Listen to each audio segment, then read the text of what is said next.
लोग दुख मुक्ति चाहते हैं? चाहते हैं? नहीं चाहते हैं, तब तो कुछ भी नहीं हो सकता है। दुख मुक्ति चाहते हैं तो हमें तीन बातें याद रखनी है किसी भी बौद्ध व्यक्ति को। एक तो जीवन में नित्य जो ध्यान साधना है, आनापानसति और मैत्री भावना, इसे नित्य अपने जीवन का हिस्सा बनाइए, क्योंकि ध्यान के बिना कुछ नहीं हो सकता। अगर ध्यान से रोड पर ना चले तो वापस नहीं लौटेंगे।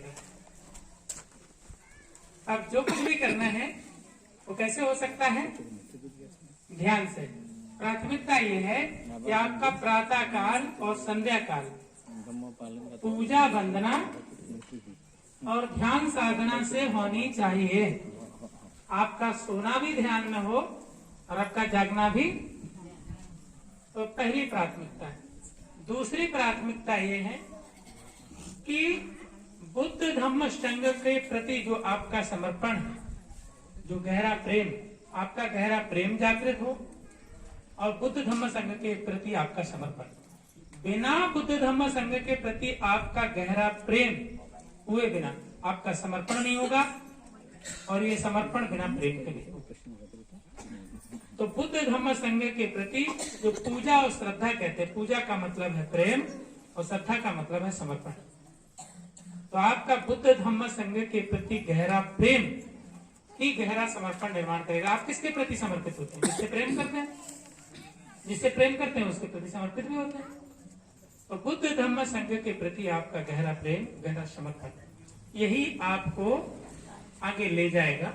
और इसके प्रति आपका सेकंड नंबर क्या है? संकल्प। अगर आपको स्पष्ट है कि बुद्ध धम्म संघ ही मेरी उत्तम शरण है, इसके अलावा अन्य कोई मेरी शरण नहीं है, और इसी सप्तवचन से जब मंगल हो 3 बार इसे कहते हो, इसे कहते हैं संकल्प आप वचन करते। तो आप इस बात के लिए संकल्पित रहें कि सुबह से शाम तक जो कुछ भी हम कार्य कर रहे हैं उसमें बौद्ध धम्म का जो अनुसरण है वो कैसे हो सकता है। तो वो आपकी डेली प्रैक्टिस में आना चाहिए, सुबह जागने से लेकर शाम को सोने तक। इस बात का संकल्प आप लीजिए। और तीसरी बात है पुण्य अर्जन। क्या है? पुण्य। हाँ, तो पुण्य अर्जन कैसे होगा? तो आप नित्य हिंसा की जगह मैत्री करोगे तो पुण्य अर्जन होगा। हिंसा करोगे तो पाप होगा, और अगर मैत्री करोगे तो, अगर चोरी करेंगे तो पाप होगा, और दान करेंगे, सहायता करेंगे, हेल्पिंग नेचर रखेंगे, करुणा भावना विकसित होगी। मैत्री भावना, मैत्री के बाद क्या विकसित होगी? करुणा। और किसी पे करुणा विकसित होगी तो हम उसका कोई चोरी तो नहीं करेंगे, उसको मदद करेंगे, है ना। तो ये एक सीलों का एक दूसरे के साथ बड़ा गहरा रिश्ता है। तो इसलिए पुण्य अर्जन करना है तो जो कुशल कर्म है उनको अर्जित करना, यही आपको पुण्य अर्जन करवाएगा। तो ये 3 बातें हमारी निरंतर चलती रहें, और इस विरासत को आप ट्रांसफर करिए अपनी पीढ़ी को। केवल आपके लिए ही जरूरी है ऐसा नहीं है। आपकी आमिष प्रॉपर्टी का उत्तराधिकारी कौन है? आपके बेटे बेटियां हैं ना। तो आपकी विचार प्रॉपर्टी का उत्तराधिकारी कौन बनेगा? हाँ? तो आप कह रहे हैं कि वो सुनता ही नहीं है। आप तो कहते हैं वो सुनता नहीं है, तो क्या करना है? तो उनसे कहिए कि आप मेरी प्रॉपर्टी के उत्तराधिकारी तभी हैं जब आप मेरी विचार प्रॉपर्टी के उत्तराधिकारी। जब आप, और ये विचार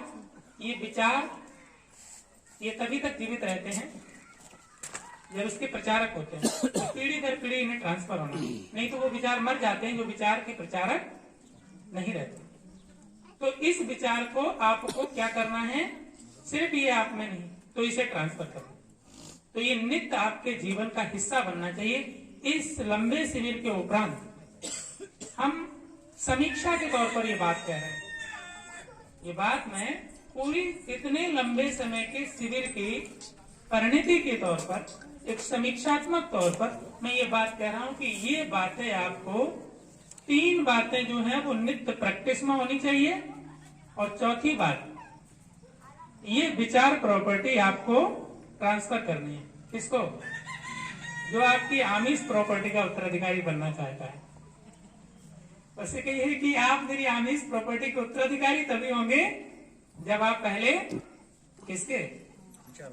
इस विचार प्रॉपर्टी के उत्तराधिकारी। और अगर आप ये नहीं करते हैं तो आप बाकी सब भूल जाइए। बाकी सब आप भूल जाइए। आप पहले उत्तराधिकार मेरी इस विचार प्रॉपर्टी का लीजिए, पहले आप इसके मालिक। तो ये हम चाहते हैं कि अंतिमता। और एक लास्ट बात जो हम कंटिन्यू काम करना चाहते हैं, हम चाहते हैं कि जैसे सीलगंध बुद्ध विहार कमेटी ने अभी तक ये पूरा कार्यक्रम चलाया, मैं चाहता हूं कि कमेटी का एक और दायित्व है, और शायद लोग यहाँ से आपसे नजीर लेंगे, आपकी मसाल दी जाए, आपका आदर्श लेंगे कि सबसे पहले तो इस बुद्ध विहार को प्राकृतिक रूप से सुंदर बनाइए, तार फेंसिंग करके, और प्राकृतिक रूप से जब कोई यहाँ आए तो उसको प्रसन्न हो जाए। हमने आपको रूप का दान बताया है, गंध का दान बताया, रस का दान बताया। तो बुद्ध विहार परिसर में आने के बाद प्रसन्नता किससे होती है? कोई सुंदर अच्छी जगह जाते हो तो मन अच्छा होता है ना। तो सबसे पहली बात है इस बुद्ध विहार को प्राकृतिक रूप से सुंदर बनाना। और दूसरी बात है इसमें प्रशिक्षण। तो यहाँ पर बुद्ध विहार की प्रशिक्षण कमेटी अलग से बनाई है। इस बुद्ध विहार की कमेटी के अंदर ही एक कमेटी कैसे बनाई है, जिसे बोलिए प्रशिक्षण समिति। और इस प्रशिक्षण समिति का 1 वर्ष का सिलेबस बना के मैं दूंगा कि यहाँ क्या पढ़ाया जाना है। 1 साल तक प्रत्येक संडे को, जैसे आप अपने बच्चों को स्कूल भेजते हैं वैसे उनका एडमिशन यहाँ करवाइए। बुद्ध विहार कमेटी प्रशिक्षण का एडमिशन प्रोसेस होंगे, और यहाँ जितने भी परिवार हैं सबसे पहले तो वो इस बुद्ध विहार के सदस्य बने, और उनकी सदस्यता जो है, सामान्यतः सदस्यता जो है 1 मुट्ठी चावल और 1 कॉइन से उनकी इस बुद्ध विहार की सदस्यता है।